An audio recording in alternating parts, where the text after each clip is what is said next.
Guys, എല്ലാവർക്കും സുഖല്ലേ? ഒരു മണി അരി പോലും ചേർക്കാണ്ട് കറി ഒന്നും ഇല്ലാണ്ട് കഴിക്കാൻ പറ്റണ ഒരു കിടിലൻ ദോശയാണ് കേട്ടോ ഇന്നത്തെ നമ്മുടെ റെസിപ്പി.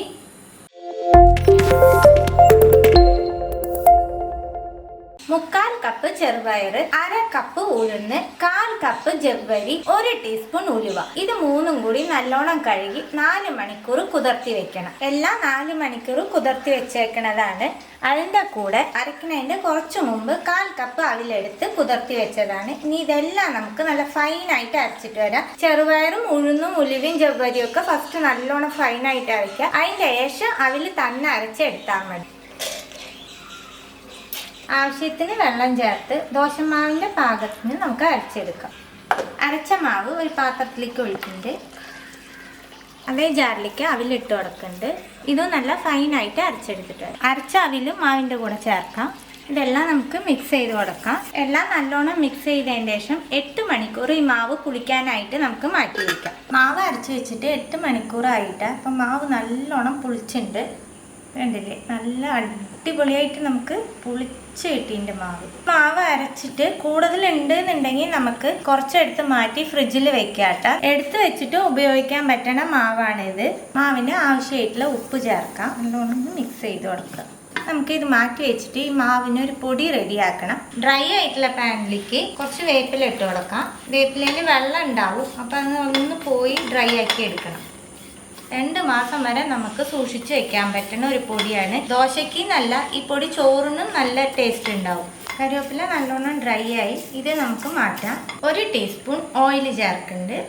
1 ടേബിൾ സ്പൂൺ കടലപ്പരിപ്പ് ചേർക്കാം. കടലപ്പരിപ്പ് ഒന്ന് മൂപ്പിച്ചെടുക്കാം. കടലപ്പരിപ്പ് മൂത്ത് വരുമ്പോൾ ഇതിലേക്ക് 2 ചുവന്ന മുളക് ആഡ് ചെയ്യുന്നുണ്ട്. മുളകിൻ്റെ എരിവ് അനുസരിച്ച് കൂട്ടി കുറയ്ക്കുകയൊക്കെ ചെയ്തോളും. മുളക് നല്ലോണം മൂപ്പിച്ചെടുക്കണം. പരിപ്പും മുളകും മൂത്തിട്ട് ഇത് വേറൊരു പ്ലേറ്റിലേക്ക് മാറ്റാം. 1 ടീസ്പൂൺ മല്ലി ചേർക്കുന്നുണ്ട്.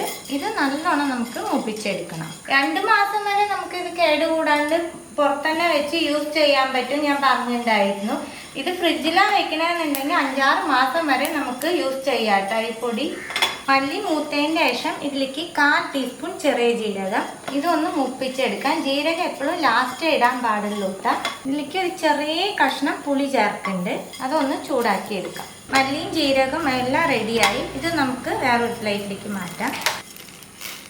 തണുത്തതിൻ്റെ ശേഷം ഇത് നമുക്ക് പൊടിച്ചെടുക്കാം. കുറേശ്ശെ തരിയോടുകൂടി വേണം പൊടിക്കാനായിട്ട്. വറുത്ത് വെച്ചേക്കുന്ന സാധനങ്ങളൊക്കെ തണുത്തുണ്ട്. ഇതിലേക്ക് ആവശ്യത്തിന് ഉപ്പ് ചേർത്തിട്ട് പൊടിച്ചെടുത്തിട്ട് വരാം. പൊടി ഒരു പ്ലേറ്റിലേക്ക് ഉണ്ട്. ഇതിൽ കുറേശ്ശെ ചൂടുണ്ടാവും കേട്ടോ. ഈ ചൂടൊന്ന് പോയതിൻ്റെ ശേഷം വേണം നമ്മൾ കുപ്പിയിലാക്കി സ്റ്റോർ ചെയ്ത് വെക്കാനായിട്ട്. കല്ല് ചൂടാവുമ്പോൾ മാവ് ഒന്ന് മിക്സ് ചെയ്ത് കൊടുത്തതിന് ശേഷം നമുക്ക് ഓരോ തറി മാവായിട്ട് ഒഴിച്ചു കൊടുക്കാം. കനം കുറച്ച് മൊരിഞ്ഞ ദോശയായിട്ട് വേണമെങ്കിൽ നമുക്ക് ഉണ്ടാക്കാൻ പറ്റും കേട്ടോ. നമ്മൾ ഈ പൊടിയൊക്കെ വെച്ച് ഉണ്ടാക്കണ കാരണം ഇതുപോലെ പരത്താണ്ട് ഉണ്ടാക്കുമ്പോൾ നല്ല ടേസ്റ്റ് ഉണ്ടാവും. ബബിൾസ് ഒക്കെ വന്നതിൻ്റെ ശേഷം നമ്മൾ പൊടിച്ച് വെച്ചേക്കുന്ന പൊടി സ്പ്രെഡ് ചെയ്ത് കൊടുക്കാം. ചെറുപയർ കൂട്ടി ഉണ്ടാക്കിയ കാരണം ഇങ്ങനത്തെ പൊടി കൂട്ടി കഴിക്കുമ്പോൾ നല്ല ടേസ്റ്റ് ഉണ്ടാവും ദോശയ്ക്ക്. അതുപോലെ നമ്മൾ എപ്പോഴും ബ്രേക്ക്ഫാസ്റ്റിന് അരി ചേർത്തൊക്കെ ദോശ ഉണ്ടാക്കുക. ഇതുപോലെ എല്ലാവരും ട്രൈ ചെയ്ത് നോക്കൂ കേട്ടോ. അരിയൊന്നും ഇല്ലാണ്ട് നല്ല ടേസ്റ്റുള്ള ബ്രേക്ക്ഫാസ്റ്റാണിത്. പൊടി ഇട്ടതിൻ്റെ ശേഷം ഇതിൻ്റെ മുകളിലേക്ക് കുറച്ച് എണ്ണ സ്പ്രെഡ് ചെയ്ത് കൊടുക്കാം. നെയ്യ് ഇഷ്ടമുള്ളവർ നെയ്യ് യൂസ് ചെയ്തോളൂ. മുൾഭാഗം ഒന്ന് റെഡിയായി എന്നറിയുമ്പോൾ നമുക്ക് മറിച്ചിട്ട് കൊടുക്കാം. നമുക്ക് അടിഭാഗം കൂടി വേവിച്ചെടുക്കാം. അടിഭാഗം റെഡിയാകുമ്പോൾ നമുക്ക് കല്ലിൽ മാറ്റാം.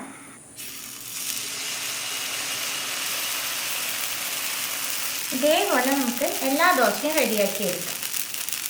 എൻ്റെ കൂടെ നമ്മൾ പൊടിച്ച് വെച്ചേക്കണ പൊടി കുറച്ച് വയ്ക്കാം. നമ്മൾ എപ്പോഴും അരയ്ക്കണ നാളികേര ചട്നിയാണ് കേട്ടോ. ഇത് 3ഉം അടിപൊളി കോമ്പിനേഷനാണ് കേട്ടോ ഈ ദോശയ്ക്ക്. അപ്പം എല്ലാവരും ട്രൈ ചെയ്ത് നോക്കണം. അരി ഇല്ലാണ്ട് തന്നെ നമുക്ക് അടിപൊളിയായിട്ട് ദോശ നല്ല ഹെൽത്തി ആയിട്ട് ഉണ്ടാക്കി കഴിക്കാൻ പറ്റും.